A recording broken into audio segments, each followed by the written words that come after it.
प्रेत लोक, कहानी दहशत की। एक सर्द रात ट्रक ड्राइवर मनीष और उसका हेल्पर नीरज माल लोड करवा कर लौट रहे थे।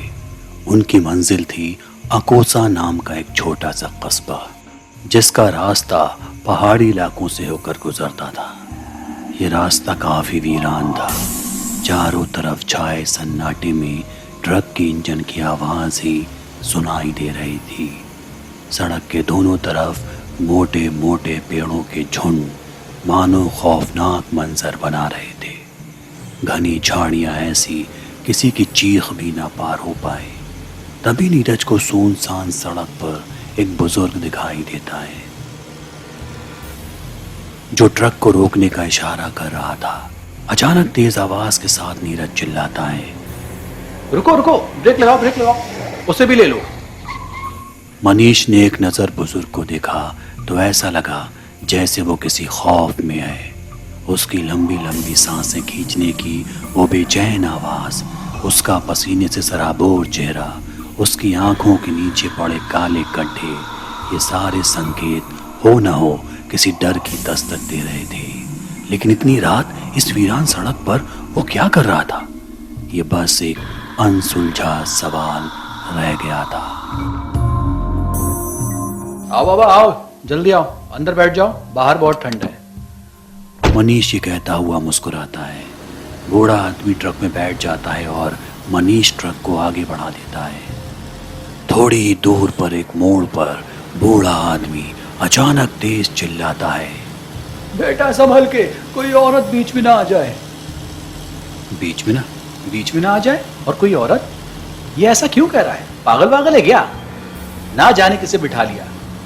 मनीष की बात अभी अधूरी ही थी कि तभी एक मोड़ पर अचानक खच की एक जोरदार आवाज आई। इस आवाज से ट्रक के केबिन में भी एक मिनट के लिए सन्नाटा पसर गया। वो तीनों ही समझ गए कि तेज रफ्तार ट्रक ने किसी को चपेट में ले लिया है, पर किसको? डर से पूरी तरह कांप रहे बूढ़े आदमी ने जवाब दिया, वो औरत। उस आदमी के मुंह से औरत लफ्ज सुनते ही मानो मनीष और नीरज का खून ही सूख गया। ये क्या कर दिया हमने? अब क्या करें? यहां तो आसपास कोई नहीं। तभी मनीष बोल पड़ा, मुझे इस पागल आदमी पर भरोसा नहीं, रुको मैं खुद उतर कर देखता हूं। मनीष डरा सहमा उस वीरान और अंधेरी रात में सड़क पर कदम रखता है। वैसे तो मनीष पिछले 11 सालों से ट्रक चला रहा था। उसकी आंखें अब तक कई एक्सीडेंट की चश्मदीद रहीं, लेकिन अब उसकी आंखें जो देखने वाली थी वैसा कुछ ना तो पहले कभी उसने देखा था और ना ही वो कभी देखना चाहता था। ट्रक से उतरते ही उसकी नजर सड़क पर चिथड़ों में बटी हुई एक औरत के जिस्म पर जा टिकी, जिसके काले घने बाल आधे से ज्यादा सड़क को घेरे हुए थे। उसके शरीर की बनावट ऐसी कि मानो किसी चमड़े के बैग में हड्डी और मांस को ठूंस दिया गया हो। मनीष ये देख पूरी तरह घबरा गया। उसका दिल बहुत तेजी से धड़कने लगा। तभी ना जाने क्यों उसे लाश में कुछ हरकत महसूस हुई। शायद कट की कोई आवाज थी।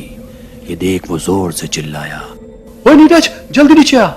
नीरज ट्रक से उतरकर नीचे आता है और मनीष उसे औरत की लाश की ओर इशारा करता है। देख नीरज, ये क्या हुआ?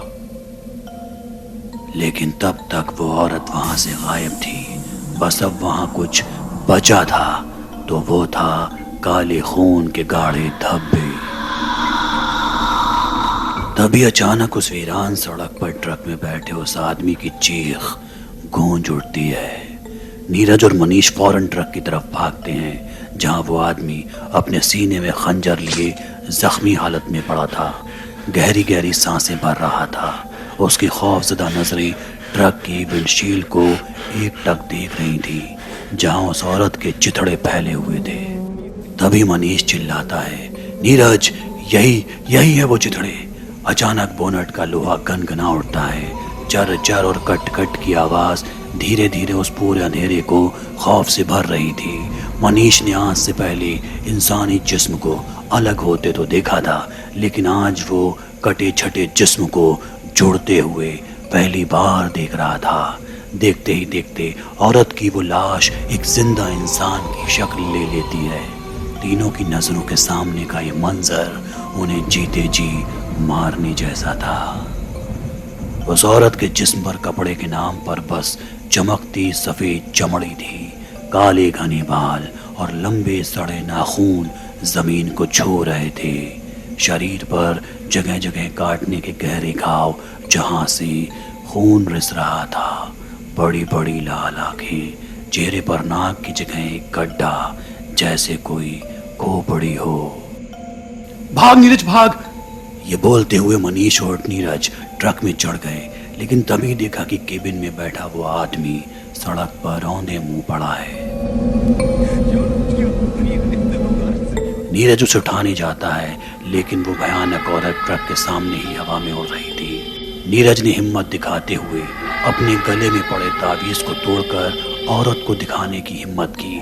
तभी उसके हाथ से छूटकर ट्रक से नीचे वो तावीज अंधेरे में गिर जाता है।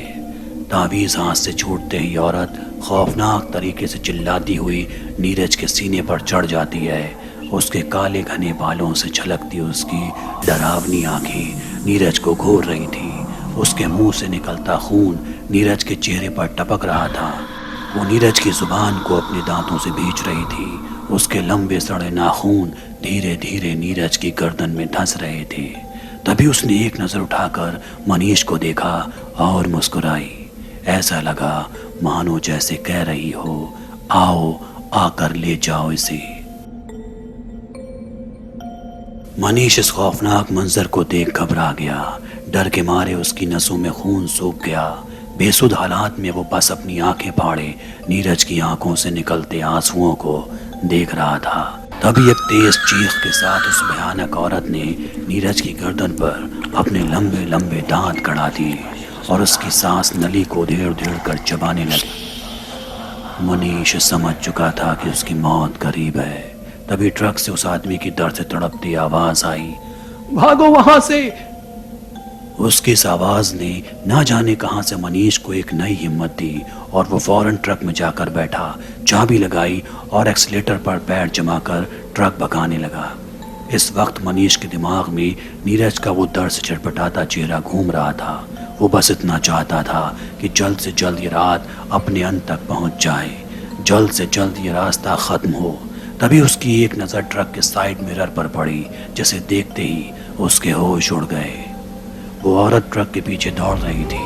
मुंह से टपकता खून और उसके लंबे लंबे दांतों में फंसा नीरज का लटकता हुआ मांस मनीष का गला सुखा रहा था। शायद अब इस खौफनाक मंजर का अंत मनीष की मौत के साथ ही होगा। तभी अचानक सब कुछ शांत हो गया। उस खौफनाक औरत की चीख से गूंज रही वो वीरान सड़क दोबारा सन्नाटे में आ गई।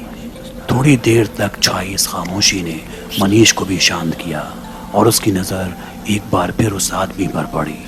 उसने उस आदमी को दर्द से तड़पते देखा, कहा, चिंता मत करो, मैं अभी तुम्हें किसी अस्पताल ले चलता हूँ। सीने में खंजर दबाए वो आदमी हल्की आवाज में बोला, जरूरत नहीं है, शायद मेरे किए की यही सजा है। क्या मतलब है तुम्हारा? मैं कुछ समझा नहीं। दर्द से सिकुड़ता बूढ़े आदमी का चेहरा अचानक शांत हो गया। उस आदमी ने मनीष को एक खौफनाक वाकया तफसील से सुनाने की शुरुआत की।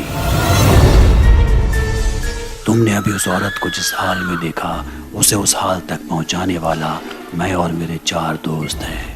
आज से करीब 2 महीने पहले हम सभी दोस्त इसी रास्ते से गुजर रहे थे। रात काफी हो चुकी थी। हम सब नशे में धुत थे। गाड़ी की रफ्तार बहुत तेज थी। स्टीयरिंग मेरे हाथों में था। तभी ना जाने कहां से एक मोड़ पर छोटा सा बच्चा कार के सामने आ गया। मैंने गाड़ी को संभालने की कोशिश की, लेकिन तब तक बहुत देर हो चुकी थी और वो बच्चा हमारी गाड़ी से उछल गया। उसकी माँ ने हमें देख लिया। दरअसल वो और उसका बच्चा अपने घर लौट रहे थे। बीच रास्ते उनकी कार खराब हो गई थी। उसका बच्चा हमसे मदद मांगने आया था, लेकिन वो हमारी लापरवाही का शिकार हो गया। उसकी माँ ने हमसे इसे जल्द से जल्द अस्पताल पहुंचाने के लिए कहा, लेकिन नशे में हम इतने धुत थे कि कुछ सोच समझ न पाए और हवस की हैवानियत हम पर हावी हो गई। हम चारों ने एक एक करके उस औरत को अपनी दरिंदगी का शिकार बनाया, जिसके बाद पुलिस गिरफ्तारी के डर से हमने उसे रास्ते से हटाने का फैसला किया और उस औरत पर तेजाब छिड़क कर उसे गाड़ी से रौंद डाला। उस दिन से लेकर आज तक इस औरत का साया, जिसने किसी न किसी बहाने से मेरे दोस्तों को यहाँ बुलाया और उनकी बेरहमी से हत्या कर दी, आज मेरी बारी थी। इतना बोलते ही उस आदमी ने दम तोड़ दिया। मनीष इसकी कहानी सुनकर डर गया, लेकिन उसे अभी भी भरोसा नहीं था कि ये हकीकत है या फिर कोई कहानी। तभी पीछे से आवाज आई, मरता आदमी कभी झूठ नहीं बोलता, और एक जोरदार चीख के साथ दोबारा उस सड़क पर सन्नाटा पसर गया।